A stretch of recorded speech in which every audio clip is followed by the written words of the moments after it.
Hej alle sammen, og velkommen til vores webinar i aften omkring misinformation. Og dejligt at se, at der er nogen, der har lyst til at være med, selvom jeg ved, at vejret udenfor er en mega hård konkurrent. Øhm, jeg har mine to kollegaer med her, Line og Trine, som lige sørger for at lukke dem ind, som ikke er kommet ind endnu.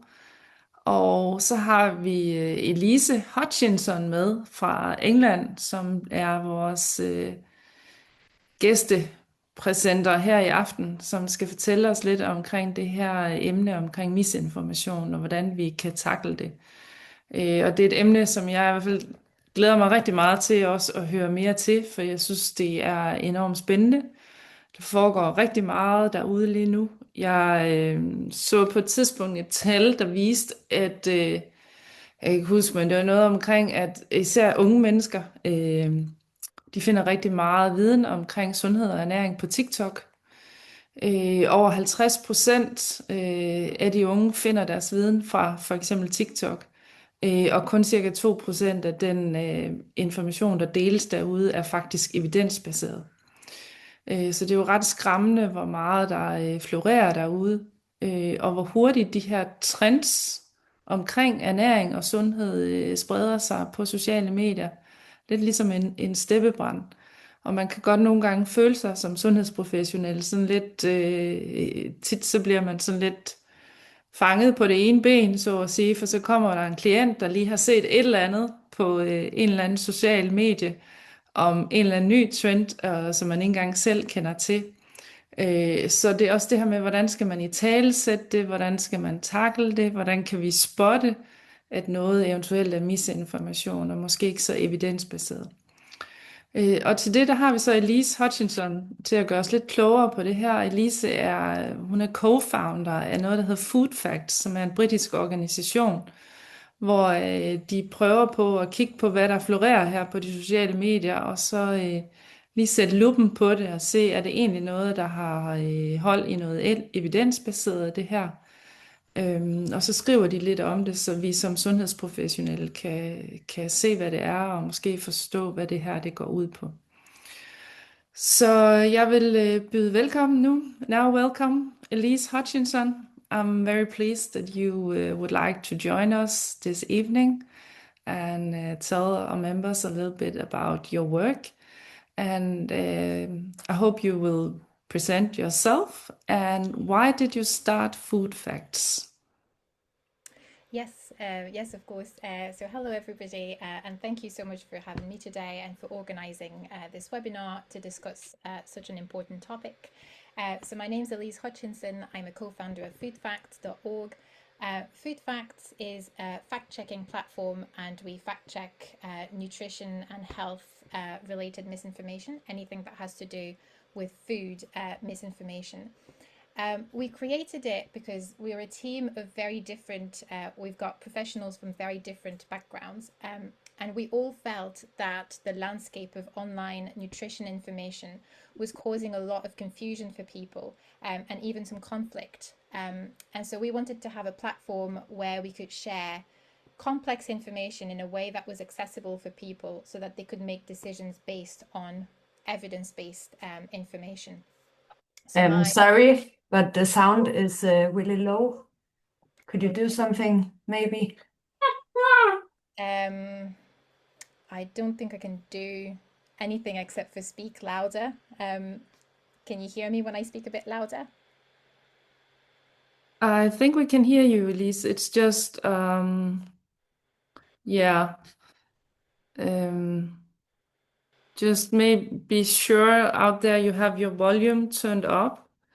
Yeah, it is turned up as high as it goes. So I'll just try to make sure to speak louder. Do stop me if it gets too low. Am I okay to start now? Yeah. Yes, start. Okay. So yes, so as healthcare professionals, you are on the front lines of this issue of misinformation. You may see patients every day who are confused, who are anxious, sometimes actively harmed by what they've read or seen online. and you know the evidence, you know the facts about nutrition, and yet you may have had the experience of sharing that with a patient or with a friend, and it just not landing, and that can be really unsettling. And that is why, as I was saying, that's exactly why we created foodfacts.org. So my background is in cognitive linguistics. So I study the psychology behind how narratives work and how misinformation spreads. And I found that food-related misinformation was particularly powerful in ways that I hadn't really seen elsewhere. And so that's what I want to explore with you today. So over the next 40 minutes or so, I would like to give you a deeper understanding of what nutrition misinformation is, what it looks like, what is it that makes it different from other types of misinformation, why it's so persuasive, why it's so appealing for people. And hopefully that understanding is then going to be helpful to be able to respond to it in a way that doesn't create conflict with people, but that moves the conversation forward. So let me try, there we go. So to understand, oh, sorry, I've gone a bit too far. There we go. Yes, so to understand what it is that we're dealing with, we need to start with the big picture. So the World Economic Forum recently ranked misinformation and disinformation as the #2 severe global risk over the next 2 years. So that is ahead of extreme weather, economic crisis, and armed conflict. Now, when it comes to nutrition, it's not just about people getting things wrong on the internet. It causes real harm for people. And not just for individuals, it's a systemic threat to public health. But it's one that is largely invisible, unlike what you can see there in that picture, until it causes harm that is so extreme that it makes the news. And by that point, as we'll see, the damage has already been building for quite a long time. So why is nutrition such a battleground for misinformation specifically? Well, firstly, because everybody eats.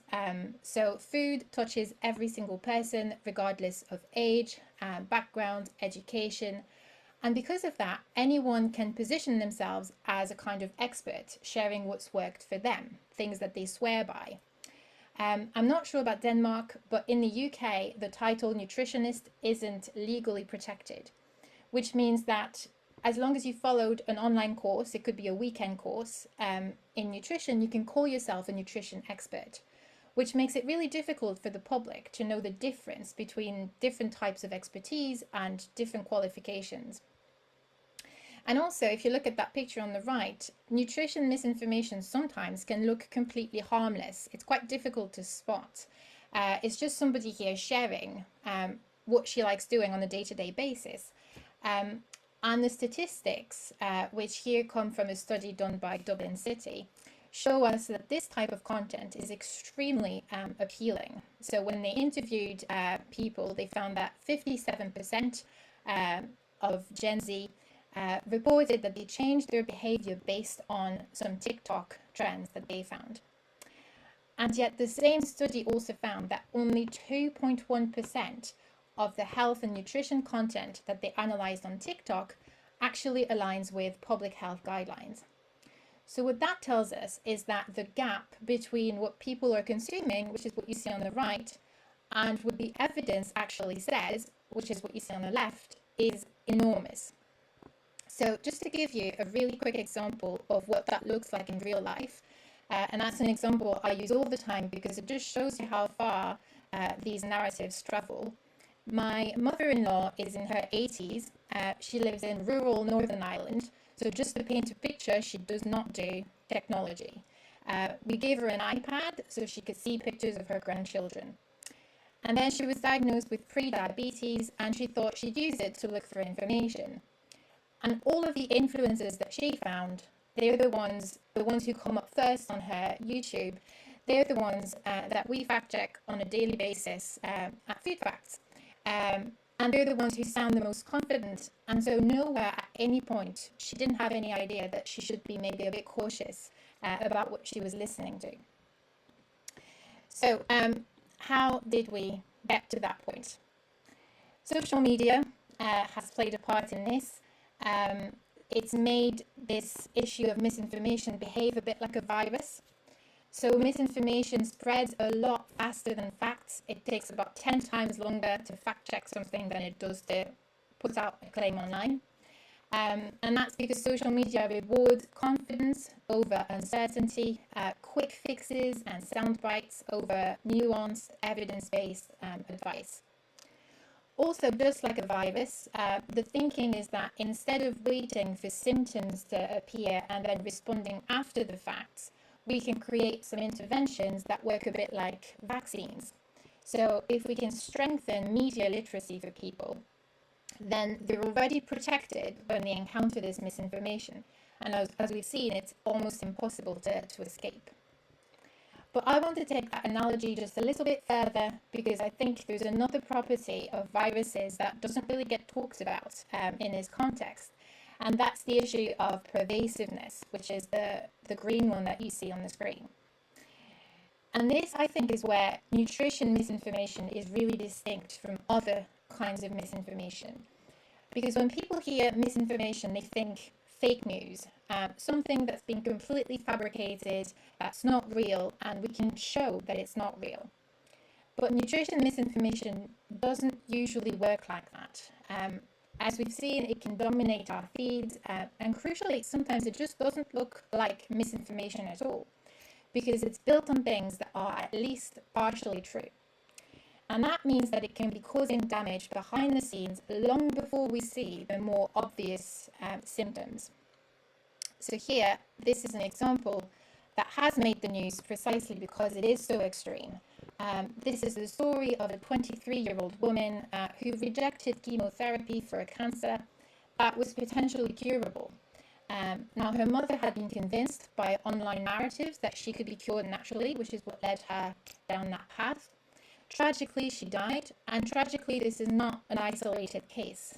But what I want us to hold on to here is that if we've got up to 98% of nutrition content online that is misleading in some way, then this is only the most visible tip of a very large iceberg. And the harm is happening at a much quieter level long before cases like this one happen. And then this example here is one that might be a bit more familiar. It's the example of Steve Jobs, who most people know as the visionary behind Apple. But he also delayed surgery. He was diagnosed with a rare cancer. And for about 9 months, he delayed surgery after his diagnosis. And in that time, he tried lots of different alternative and natural approaches. And I find this to be a really interesting and important example, because when people think about Steve Jobs, they think of this extraordinary person, this genius, and it really goes to show you that people don't just fall for misinformation because of a lack of intelligence. It's got nothing to do with intelligence. The issue is a lot bigger than what we can see here on this slide. So what I want to talk about is what happens, what is it that makes these claims? So when people hear about these detox juices that can cure cancer, what happens beforehand that makes them feel like they can accept this as truth? So the issue, the key thing really is that misinformation is not really about, or it's not just about whether something is true or false. That is just one aspect of it. If it was like that, then we could just share the data that juice detoxes do not work, they do not cure cancer, and that would be the end of it, and my job as a fact checker would be a lot easier. So these are 4 criteria that were developed by a research team at UCL London. And as you can see, inaccuracy, which is number 1, is just one of 4 criteria to detect nutrition misinformation. And in fact, and that's exactly what we found at Food Facts as well, what they wanted to show is that a claim can be completely true, but still be misleading. So if you look at criteria number 2, incompleteness, you could have someone that says that there's a diet that can be promoted as the fastest way to lose weight. And that could be technically true. But if there is no mention of the long-term risks associated with it, then something important is missing. So then it becomes misleading because of what it's not telling you. So that's incompleteness. And then number 3 is deceptive framing, and that's something that we work on a lot at Food Facts. So it could be that somebody is sharing recent research on dietary cholesterol, which is less impactful than we once thought. So the advice to not have too many eggs is not as relevant anymore. And that is based on real science. That can be factually correct. But the way it's presented, it can be presented in a way that leads you to conclude that all nutrition science is corrupt, or that high cholesterol just doesn't matter at all. Cholesterol is good for you, so the more the better. So what we're looking at isn't just the facts themselves, it's how they're presented and what impact that has on people. Because for a lot of these people, they're behind a screen, they don't really know how that content is being interpreted. They've got disclaimers on the screen that say, this is for information only. What we look at is how people are actually likely to use this advice. So moving on to what really happens underneath all of this, nutrition misinformation, like I was saying, doesn't generally begin with a lie. It doesn't begin with something that's been fabricated. What it really does begin with is doubt. And here we've got RFK Jr., who's the US Health Secretary. And I couldn't get the entire quote on the screen, but it says, it's sad to say this, but you cannot trust medical advice from medical professionals. So what this does is it plants a seed, and you can see what might be going on here in people's minds.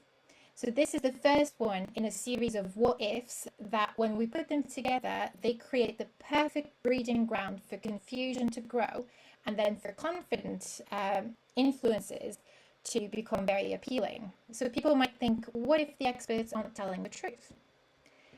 And then here we've got a very prominent promoter of the keto diet. And so that's basically a low-carb, high-fat diet. And the message he's sharing is that the reason why your doctor hasn't told you about this isn't because the evidence is mixed, it's because it actually works. And if that works and you're not sick, then you're not going to be needing any pills. And so now that doubt has an explanation, it's got somewhere to go. And we get to things like this. What if the truth is being intentionally hidden? What if there's a reason for that? And then here we get to the full structure of this. So here we've got a medical doctor, Dr. Paul Saladino, and he's making the point that medical doctors are not trained in nutrition. And he's got a point. There's definitely some truth to that. But the way it's presented might get people to think, well, what if health professionals don't really understand nutrition? And what if that's the reason I'm not feeling any better? So in that context, when you've got all of this going on in the background, people feel really confused. And it's in that context that they see and hear people sharing their personal stories on Instagram or TikTok, and it starts to take meaning. So we're always hearing from guidelines that we should eat more plants, that we should be eating our 5 fruit and vegetables a day. And here we've got people who not only are they not meeting that target, they're doing the exact opposite on purpose. And they're saying that they feel the best they've ever felt. They've reversed lots of different chronic conditions. They don't go to the doctor anymore. They've got energy that they've never had in years. And that resonates with people.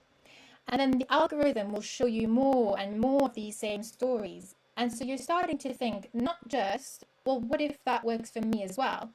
But also that these anecdotes can maybe prove that the evidence is wrong. And so we get to that thought, what if the guidelines are wrong?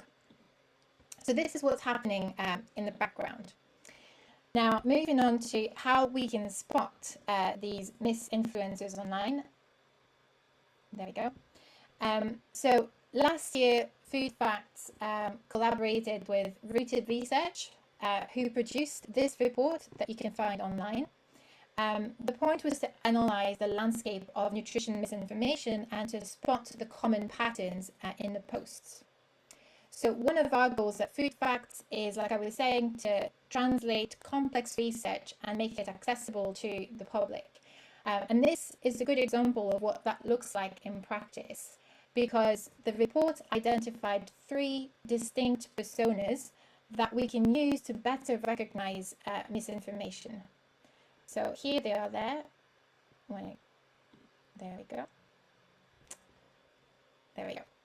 So the report identified 53 top super spreaders who together reach nearly 25 million followers and generate over a quarter of all high engagement misinformation content. And they fall into these 3 personas that we see on the screen. So first we've got the doc, and that is someone who uses authority signals like doctor titles, white coats, clinical aesthetics to push claims that can be extreme, generally quite restrictive diets, but they feel credible because it also mixes in genuine concerns.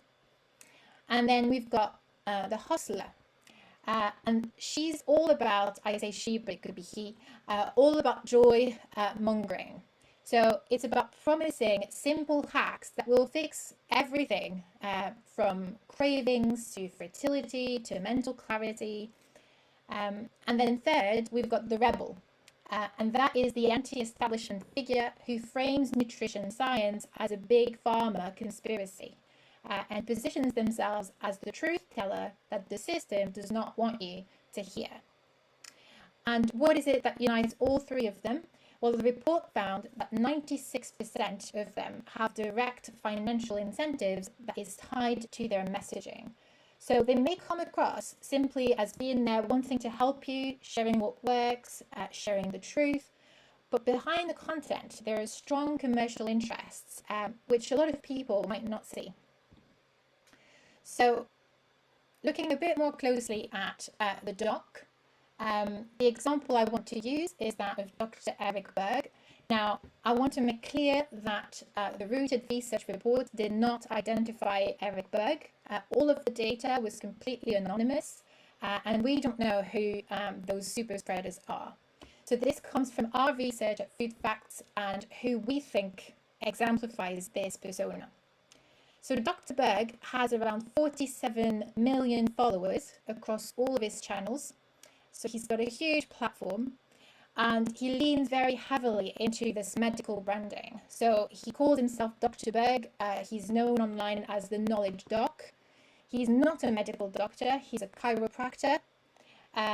He is allowed to use that title of doctor, and he does have a disclaimer on his posts, as you can see. But when you look at all of his content, most of it is about medical issues. Sometimes it sounds like he's diagnosing you with general deficiencies. So that can make people think that he is a medical doctor. And even for those who know that he's not, he still comes across as someone with access to this fountain of knowledge that others don't have. And this is something actually that we found that applies to most influencers who fall into that doc persona. They're doctors, but they're not like normal doctors. They could have different specialties, like he's a chiropractor. They will know something that other doctors don't know. Or maybe they've even left medicine altogether because they've realized the system doesn't work, and so they've taken themselves out of it. And that is actually the real damage, because what we see is an erosion of trust in health professionals that is just building up. So the pattern that we've identified in this type of content is this. Often it starts with a very legitimate concern that resonates with people. So it could be Western diets are not the best. There's a lot of ultra-processed foods. They cause a lot of issues. That's a real concern. And then these issues are massively oversimplified, which makes the solution very simple to follow as well. So that's quite appealing. There's also often a fear-based rule, and this is where they might introduce some scary-sounding scientific words or hidden toxins or dangers that you don't know about. And then finally comes the solution. And very often they happen to sell that solution as well, which could be a supplement or several supplements, a program to follow their diet exactly, or membership so you can learn more from them directly. But what almost always stands out is this us versus them mentality. And it's particularly effective because it can resonate with genuine frustrations that people could have with the health system. So now next up, we've got the hustler. And for this one, we chose Jessie in Charlesby, who is known online as the glucose goddess. She also has a huge platform. She was even given a channel for series on British TV. And her basic idea is that managing glucose spikes is the master key to pretty much everything. So she shares her hacks so that we can all minimize glucose spikes at all times. And yes, glucose management is important, but experts have pointed out that a lot of what she's describing is actually just normal physiology. So what we see here is that the tone is quite different from that fear-based messaging that we just saw. It's quite upbeat, it's accessible, it's joyful. If you look at her posts online, they often have really cute little graphics with bold colors. And those graphs look like they're made using her own personal data from using a continuous glucose monitor. But we know from research that those are not very good indicators of how one food will affect other people. But they're still very compelling. So if you're thinking about a nutrition study, that might be really difficult for people to interpret. But those graphs are like saying to people, look, this is exactly what happens when you eat that food. And that's really compelling. Now, if you look at step 4 at the bottom, what we've got is then sell the joy. That's always the end point. So again, this content is more about making you feel good. So there's a lot less restriction in the diet. In fact, you can even indulge in a sweet treat and have an ice cream, and she's got a hack for that too. What you can do is you can take her supplement, which is the anti-spike formula, and I just checked, at the moment it costs $58.50, down from $75 for 30 servings, so that's about $2 per supplement with your ice cream. So what's the harm in all this, except that you might be just wasting a little bit of money? Well, once again, the idea that comes from these posts is that she's uncovered something that other health professionals don't know about or ignore. So it undermines trust in evidence-based guidelines. And it also detracts from what really matters, because by just focusing on glucose, we end up losing sight of the big picture. We can develop obsessive attitudes about food, we can avoid foods that are perfectly healthy for no good reason, and spend a lot of money on products that are not supported by science. And then we've got the rebel, and we chose Eddie Abu, who is a British bodybuilder. He owns a gym, and he's a carnivore diet advocate who claims that there is no scientific proof that humans need fiber, that we should all be eating primarily red meat, even raw red meat, and other animal-based foods. Avocados are okay, some of them are okay, some of them not. So his message is all about real food, which at first sounds pretty reasonable. It's a good thing to focus on whole foods, but then you soon realize that real food is pretty restricted. So the rebel persona links diet directly to identity and to that anti-system sentiment. So when you challenge their claims, you're not engaging in a debate, you're seen as part of the conspiracy. To use Eddie's phrase, you have to wake up, although he says that a lot less politely than me. So these rebel personas, they often say things like, oh, I'm being attacked just for telling people to eat real food and to stop eating junk. But again, that is not all that they're saying. Eddie, for example, says quite explicitly, if you want to be healthy, listen to the NHS, to what the public health guidelines tell you to do, and go and do the exact opposite. His message often relies on anecdotes, people saying that they feel the best they've ever felt, and reversed all sorts of conditions. There's no real engagement with the science because one of the main points is that it's all corrupt and you can't trust the evidence anyway. So debating becomes very difficult. Now I'll skip that one, I think, and move on to this one. So now I just want to talk about what all of these three personas have in common. There we go. Sorry, it's struggling to move on. There we go.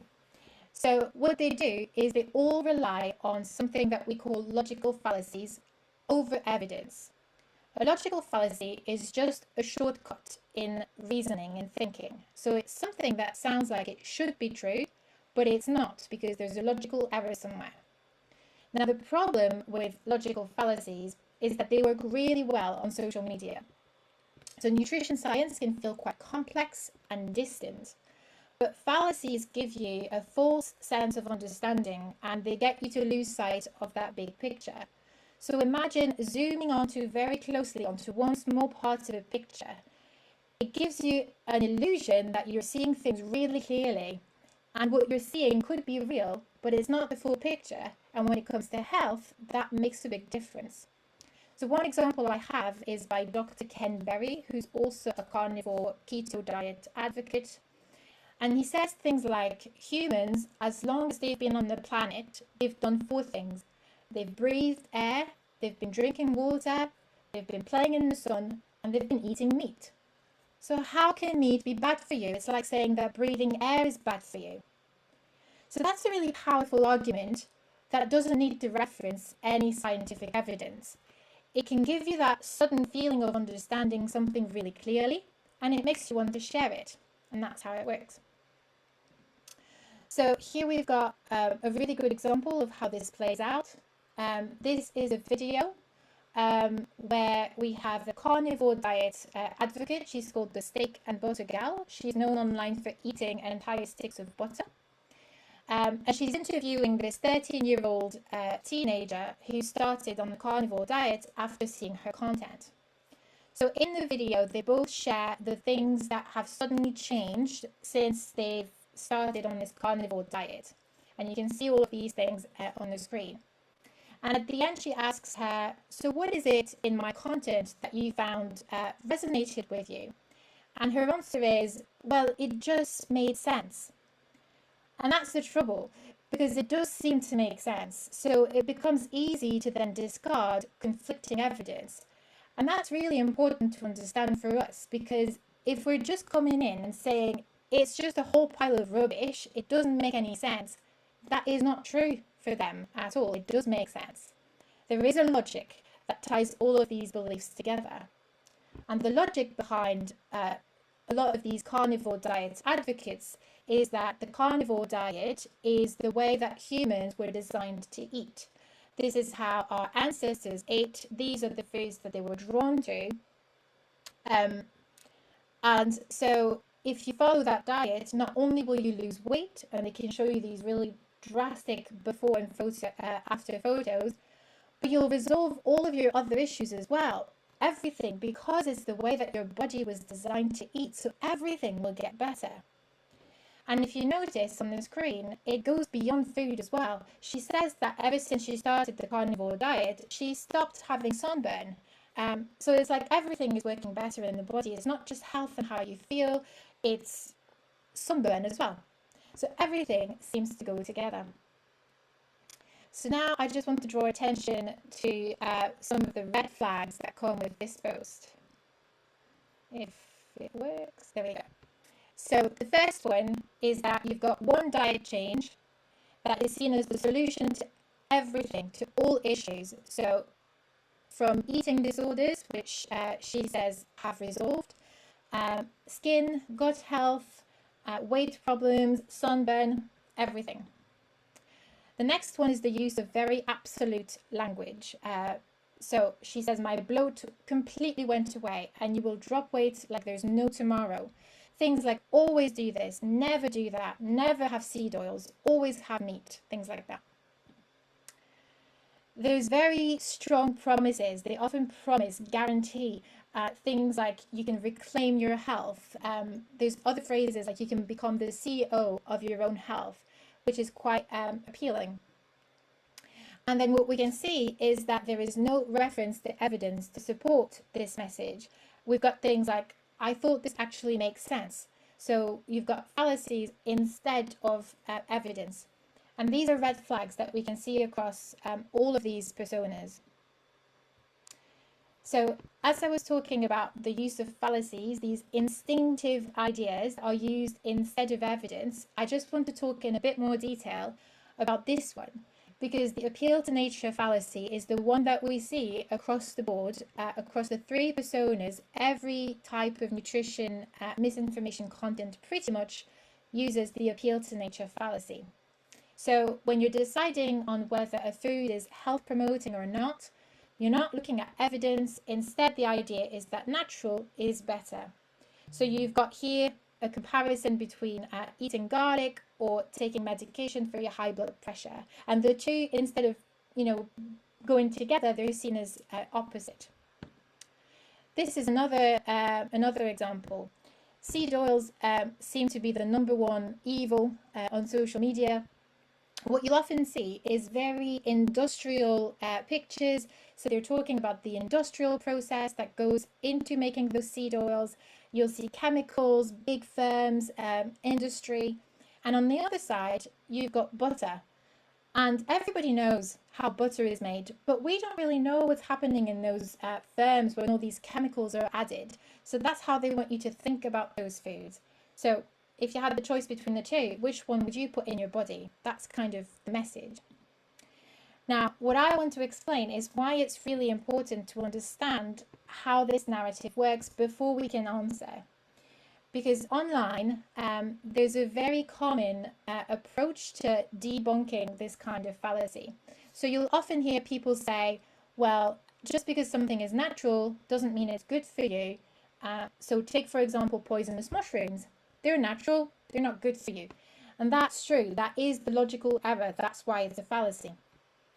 But I'm not sure that is effective because it actually plays directly into the carnivore narrative. So the carnivore narrative, the story goes that plants, they don't want to be eaten. And so they've got these built-in defense mechanisms, poison, toxins, that are designed to poison you, kill you, maybe not straight away, but in a long term, because they don't want to be eaten. So within that framework, poisonous mushrooms, they're not good for you, but that goes along with their narrative. So in that structure, Mother Nature is not seen as this really caring entity that makes sure that whatever you get from nature is going to be good for you. Mother Nature is seen as extremely powerful, so that whatever you get from nature is either going to be killing you. Food is seen as danger, literally killing you, the root cause of every disease, or it's going to heal you completely. And there is no middle ground between the two. Now, what's important is that the influencer becomes really important in that landscape, because there's only one right way to eat. You have to know which foods you have to avoid and which foods you have to focus on. And the influencer is your guide. They're the ones telling you which foods to avoid and which ones to go for. So here is another example. We've got Dr. Mark Hyman. And this is an example of a post that at first glance doesn't maybe seem to be nutrition misinformation. But the message is, you can see he's talking about food as medicine. And the message is that he's not like other conventional doctors. He understands that food is medicine in a way that most other professionals don't. So that's your first red flag. The second red flag is how he's using evidence. So he's using that idea of food as medicine to support his program. He's not using actual evidence. Because he's a doctor, he does sometimes use references to academia or statistics. But if you have a look at this 93% of our health issues statistic, there's no reference, there's no link. We don't know where that's coming from, and we couldn't verify it. So that's how they use the evidence. And then, of course, comes the solution, and that's his detox program, that if you drop yes on that post, you'll be sent to. And it costs $67 for the essentials. But if you want to go for the full program, that is $297. And who wouldn't want the full program when the promise is to reclaim your health? So I'll just skip a few slides because I'm conscious of time. This one, I'll send you the presentation anyway, although it's not working. There we go. No. Sorry about that. I'll skip that one. So this is just a summary of those red flags. That there's a QR code as well if you wanted to read more about these on Food Facts. The one that I want to draw attention to is the buzzwords, the use of buzzwords. That is one to look out for, which is the last one, because these buzzwords tend to tie everything together. So it could be that everything is about inflammation, everything is about detox, everything is about insulin spikes. So they sound scientific, but they oversimplify issues quite massively, and they detract from the main issues and from real practical solutions. So these are some of the red flags that we can point at people to. Now, before I finish and I move on to how we can respond to this misinformation, I just wanted to have a quick look at how this plays out at a systemic level. Because all of the posts that we've seen, they tend to talk about optimizing individual health. But what we've seen, the advice that we've seen, can be quite extreme. And if everyone in the world followed it, it would also be highly unsustainable for our planet. So this also has repercussions on whether people trust science on sustainability and climate change as well. So that leads me to the Eat Lancet Commission. So in 2019, there were 37 leading scientists from 16 countries who published this landmark synthesis on how to feed 10 billion people healthily and sustainably. And their recommendation was this predominantly plant-based flexitarian diet, where we should increase consumption of fruit and vegetables, reduce red meat, especially in wealthy countries. It was one of the most rigorous, influential scientific reports of the decade, and the response was extraordinary, but maybe not in the way that you might expect. What we noticed was that within weeks of the launch of the report, there was a massive backlash that erupted. So the hashtag #YesToMeat reached 26 million people, generating 6 negative posts for every one supportive post. So this is what people were confronted with. This is how people heard about the report. So according to the researchers who analysed this seemed to be more than just people reacting and sharing their views, and they suggested it was coordinated. And these are the people who they found were the main misinfluencers who shared this hashtag with their respective audiences. And this goes back to what I was saying at the beginning, where everyday dietary tips and advice are embedded within a much larger narrative that is also very profitable. So in that context, how do we respond to all of this? I just want to leave you with this idea. So this comes from research in cognitive linguistics that suggests that when you're debunking something, you shouldn't start with what is wrong. You should start with the truth that you want people to remember, then you talk about what's wrong, and then you finish again with the truth. And they call that the truth sandwich. Now, some researchers looked at whether this was actually helpful, and they looked at health misinformation, which I think is important because, as we've seen, health and nutrition misinformation is quite different from other types of misinformation. And they found that actually the order in which you say things doesn't really matter. But the good news was that they found that these really long debunks that explained why things were wrong had a really big impact on people, which is good news for us. So the point is that we don't just want to correct the facts, we want to explain the logic behind them. So I've adapted this idea into what I call the trust sandwich, because the number one issue is the diminishing trust in experts and in science. So the idea is to always start with common ground. Acknowledge the confusion, acknowledge the concern underneath the claims, and often there's a lot more common ground, even with people who have distinctive views than you would imagine. And then the second layer is to reinforce the foundations. And by that, I mean the scientific foundations. So we don't want to just say, here's the evidence, this is what it shows. You want to go back a step and explain how the scientific method even works, how we get to those conclusions, why we trust those conclusions. And if you've seen online Dr. Jessica Nurick, she does a fantastic job of this. And then finally, we want to make advice actionable. So we don't want necessarily to overly promise things, but talk about actions in a positive way, talk about health promoting habits in a positive way. And what I mean by this is talk about what it looks like in real life, in the context of a really busy lifestyle. Because often these influences, on the surface, it looks like it's all easy and free, but really they're promoting quite inaccessible lifestyles. So we want to make sure that the advice that we're giving looks real in a real context. Now, I'm sure that when you go into studying nutrition and dietetics or becoming a doctor, you're not thinking that you're going to end up on social media. But it is really important that more and more people, experts who are qualified, do go on social media, so that we've got people who do understand the evidence and can translate that evidence into things that make sense for people, translate those studies into real life advice, so that we can populate the internet with a lot more advice from evidence-based voices.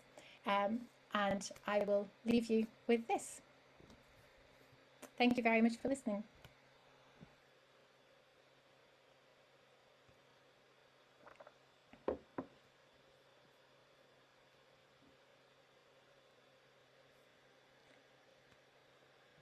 Sorry, I can't hear you, Tina.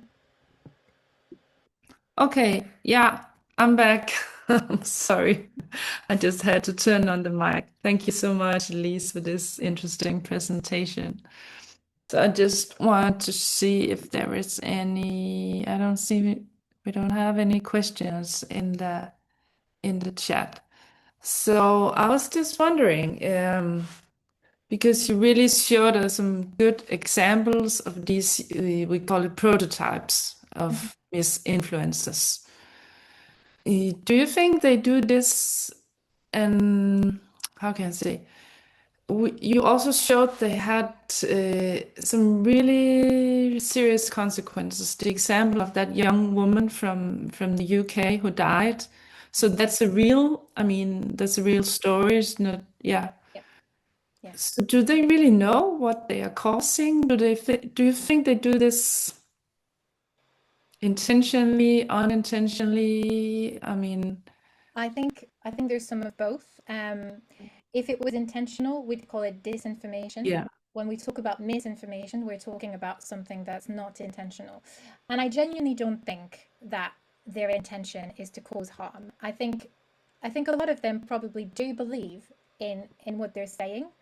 The trouble is I think maybe they're not aware of the impact that it has, and how far, I guess, people would take their advice. They don't have the background information on, if somebody's got a medical condition, they don't have that background information. So they don't really know how people are going to take their advice in real life. Also, it's impossible to link. There was an example, there's an influencer known as Barbara O'Neill. She's got a massive platform as well. She was banned in her country, Australia, from giving any type of health advice because it was found that it was very dangerous.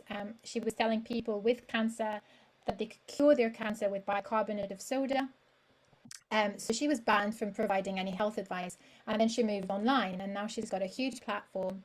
There is somebody, I think, who did die following her advice, but it wasn't somebody that she dealt with. There's no way to prove that that person actually died because of what she said. So it's really hard to make that link. So no, I don't think it is their intention to cause harm. I think a lot of them do actually believe in what they're saying as well. Yeah, that's the thing. They actually believe it's the truth they are selling. Yeah. I'm just wondering the misinformation, because you talked about this hashtag years to meet. So when we had the launch of the Eat Lancet report in 2019, you said there was it 6 negative yeah Yeah, uh, yeah, there was reviews about it every time we had one positive. yeah. So how come that there are so many, how come meat is such a big thing on the social media and plant-rich diets are not? I think a lot of the misinformation, it's not just about food, it's about frustration with the establishment, and if the recommendation is to move towards plant-based diets, then the opposite is to promote meat. So I think part of it is because it's anti-establishment. So I think that's one of the main reasons. But then again, meat is very closely associated with traditions. So in the UK, farming, I think when people talk about reducing meat, they see that as an attack on farmers and their traditions, their cultural traditions. It's very much tied to masculinity as well. So there's a whole trend online of people tying, eating meat with being masculine and being stronger.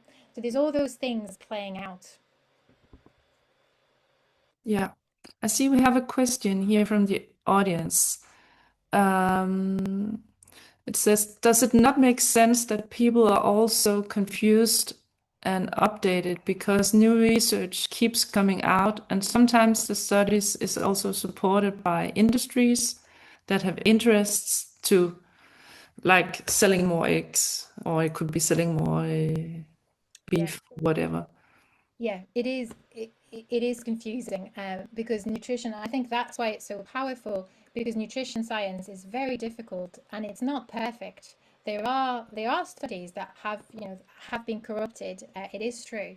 So I guess as nutrition scientists, it's their job to sort through all of this, to look at all of the evidence together, the ones that have been promoted by industry, which doesn't mean that it's bad, but the ones that are, the worst studies and the good studies, look at them all together and then draw conclusions from that, and then share those with the public in the way that we can understand. But yeah, it makes perfect sense that it is for the public, and for me, I don't have a degree in nutrition science. It is highly confusing. Yeah. We also have another question here from Trine, who says, is Food Facts advocating for stricter regulation of what influencers can publicly comment on and for consequences when they spread misinformation? Yes, we are advocating for, what we would like to advocate for is for credentials, people's credentials to be made visible online. So have a sort of like health tick to show that somebody has real credentials in what they're talking about. But also so there used to be, in the UK it's still in place, but in the US it's been stopped. There was a third party fact checking program, which meant that as a fact-checking organization, you could flag when a claim was misleading, and then that claim would lose its visibility, or it would just say, this claim has been fact-checked as misleading. They've stopped that in the US, which is a huge part of the online landscape. So we are campaigning to have that reinstated, but it's very difficult, very, very difficult. Yeah, sure. I mean, that example 6-1, it really shows what we're up against. Yeah, and I also believe there was some industry funding behind that Yes to Meat hashtag. Yes, there was industry funding. The report was done by the Changing Markets Foundation, and it's a very easy to read report. And then the people that they identified, they have denied that they received any industry funding. So it's hard to know where that money went. But yeah, there has been industry funding, and the new guidelines as well, the American dietary guidelines, that rejected the scientific panel's recommendations and promoted red meat and animal foods on their inverted pyramid. They were funded by the beef and meat industry as well. So there is that conflict here as well. Yeah. Well, thank you so much, Elise. We got some very good examples. We know what red flags to keep an eye for, and we have your example of how to talk to our clients about this. So I would like to say thank you very much to you. And I'll switch back to Danish now. Yeah. So you can just take off your slide if you want, Elise. Ja. Og så vil jeg bare sige til jer, der har lyttet med, tusind tak, fordi I lyttede med her i aften. Lige inden I går, hvis I lige kan holde på de sidste 2 minutter, så vil jeg lige breake vores næste nye event, som vi har i september. Den 22. september har vi lavet et fysisk netværksevent, som bliver holdt på Københavns Universitet Campus, på Frederiksberg Campus. Og jeg vil lige se, om jeg kan finde ud af at dele min skærm. Den kommer vist her. Måske ikke lige så pænt. Men hvis I går ind på Plantebaseret Videnscenter for sundhedsprofessionelle, og så kigger under events for netværket, så kan I se, at vi har lagt det op. Vores program, som vi kalder Vejen til et sundere hjerte, en skarpere hjerne og en velfungerende tarm. Og vi er super stolte over, at det lykkedes at få engageret Ole Borby Pedersen til at komme og holde oplæg for os i netværket, som jo er en af vores førende eksperter omkring det her, omkring tarmsundhed og tarmmikrobiomet. Så har vi desuden Tobias Smidt Hansen, som nogle af jer måske kender, som har skrevet bogen Den plantebaserede kost sammen med Maria Felding. Og han kommer og fortæller os omkring sammenhængen mellem kost og kolesterol, og hvordan vi får et sundt hjerte og sunde blodkar. Og så har vi Rikke Gregersen, som er seniorforsker ved VIA University College, arbejder med blandt andet forebyggelse af demens, og hun kommer og fortæller os om sammenhængen med planterige kostformer og risikoen for at udvikle demens, som surprise, surprise ser ud til at være en lille smule nedsat, hvis det er, at man spiser de her mere planterige kostformer, modsat en standard vestlig diæt. Så endelig gå ind og tilmelde jer arrangementet. Det er fra 16 til 20, der er aftensmad med. Koster 100 kroner at deltage. Men som sagt, man får aftensmad, drikkevarer og snacks og 3 rigtig dygtige foredragsholdere med i det her arrangement. Og så tror jeg bare, der er tilbage at sige tak for i aften. Tak fordi I så med. Vi sender slidesene ud, når vi får dem fra Elise, og man kan gå ind og gense webinaret, når det bliver uploadet på vores hjemmeside.